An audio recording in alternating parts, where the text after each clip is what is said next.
Okay, so ROH and New Japan Global Wars. This is the first of the ROH and New Japan Super Shows. This took place in Toronto, and there's a lot of good things to say about the show. But at the same time, if you look at it from a certain perspective, there's a lot of negative things to say about it as well. Let me just say some of the good things as a viewing experience. If you could watch the show from top to bottom, it's hard not to appreciate the amount of talent that was on the show. I mean, it probably had a little bit too much talent. A lot of the matches are very, very short. There's nothing that's bad. It's extremely easy to sit through. There's not one match in the show that, makes you want to take a piss break. It's just an excellent show from top to bottom. However, though, if I'm a Toronto ROH fan and I paid a ticket to see this show, I think I'd be a little bit disappointed.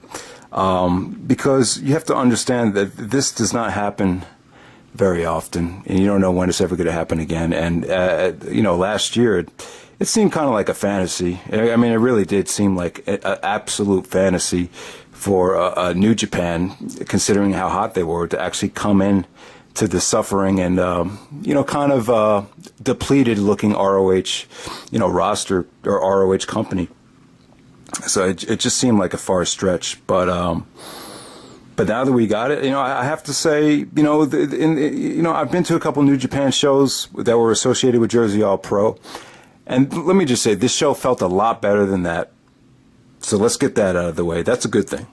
I really wasn't impressed with the format of those New Japan Jersey All Pro shows. They just, and with New Japan, it's to me, it seems like a lot of it is just, they kind of treat it like it's a house show, like True Slayer and like so many other people have said. If the booking feels very, very safe.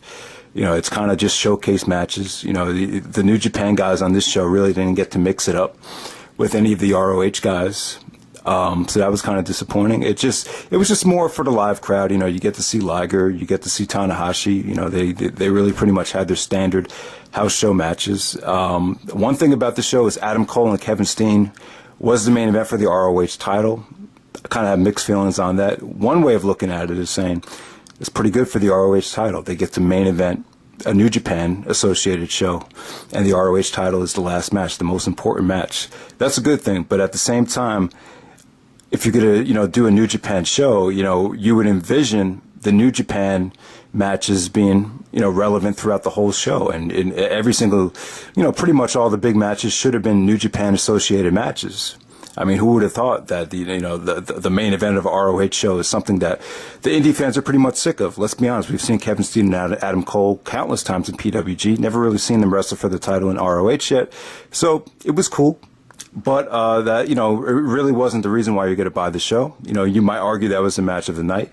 But like I said, a lot of the undercard stuff was very, very short, extremely short. The first three matches were ROH matches. We had Cedric Alexander and Roderick Strong, which was good. This match got about 20 minutes. Pretty much just as good as their submission match and their other matches. The same kind of hard-hitting style. The great thing about this was they had a nice video package, and we finally get to see Cedric Alexander, fire back at Roderick Strong.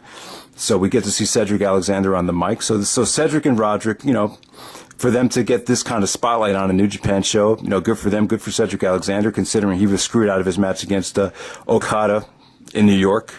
So the match that stole the show was, all New Japan match. You had the Young Bucks, you had the Forever Hooligans, and you had Alex, Shelley, and Kushida in a three-way tag match. Most people are going to say this is the match of the night. Most people have given this 4 stars, and if you are going to give this 4 stars, it's kind of like it's one of those. It's got to be one of the shortest matches ever that's been praised 4 stars from a lot of different people. So it speaks volumes of how good the match was. The match definitely had that please don't stop feeling. You just wanted more and more and more. It really just flowed beautifully.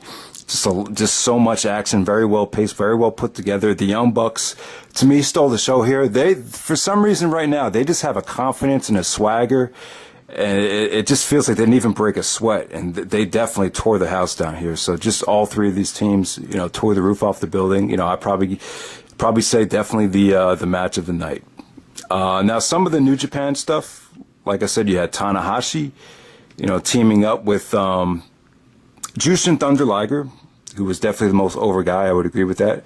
And they went up against the Shinsuke Nakamura and Jado. good stuff. It was good to see them go out there, but it's really one of those. It's really just a showcase match. It really was, like a standard New Japan house show, type of tag match. That's really what it was. The Four Corner Survivor for the Television Championship was once again cut on the short side. I'm not so sure why these matches were so short. I think the show could have been at least maybe 35 to 40 minutes longer. It's a lot shorter than your typical ROH house show, which was kind of surprising. It only clocks in at 2 hours and 41 minutes. The match that kind of put a sour taste in my mouth, I just expect a lot more from it. AJ Styles and Karl Anderson, teaming up to take on Okada. Okada was probably the second most over guy on this whole show. I think you could, New Japan's been hot for a while, but I felt like the one that really has triggered this best promotion in the world by far stigma that it has. I think a lot of it's you could attribute to Okada. Okada teamed up with Gedo, and this was an average match. AJ got a lot of John Cena type heat, which I don't think is really a good thing. I think it was kind of bad timing how AJ ended up being the IWGP champion around the time of these shows. I don't know. To me, ROH and TNA has never had the best relationship. No discredit to AJ, but I just felt like, Okada coming in as the champion would have gave these shows more momentum. That's just me. But, this match here, I say it was good. I thought Okada, hit his usual stuff, and it was great. AJ was solid. I thought Karl Anderson was great here. It definitely had a New Japan type of feel to it rather than a ROH house show feel. So I think that's a good thing. But at the same time, it just, I just think this whole card had too much talent on it, too much talent crammed into it. I think at least, it just seems to me with New Japan, it's just not the best fit for a company coming over to the States,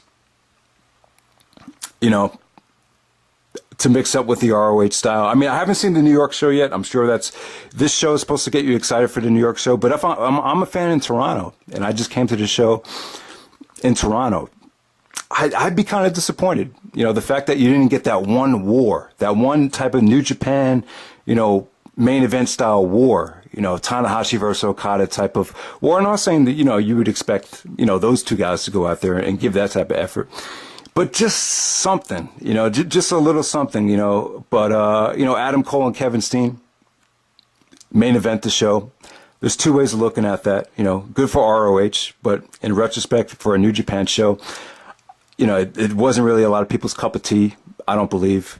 Probably one of Adam Cole's better title matches, which is not really saying much. But, I thought Kevin Steen wrestling for the belt in Canada helped it a lot. When Steen locked in the sharpshooter, you always have that, stigma, will Kevin Steen win because they're back in Canada? Because last time he won the ROH title against Davey, that was in Canada. So the match definitely had that going for it. But, overall, we'll check out the New York show. We'll see how it did. But with Global Wars right here, I wouldn't say this is something you have to rush out of your way to see. I would appreciate it, though, because it's very, very rare that you get this much talent on an indie show. But the talent is there. The matches are a lot of fun. The show as a whole is a lot of fun to sit through. But if you were expecting, a classic, New Japan style match, you might be a little bit disappointed. Part of me is not really surprised that, they didn't really give ROH their best effort with this particular show. But we'll see what happens in New York. All right, guys.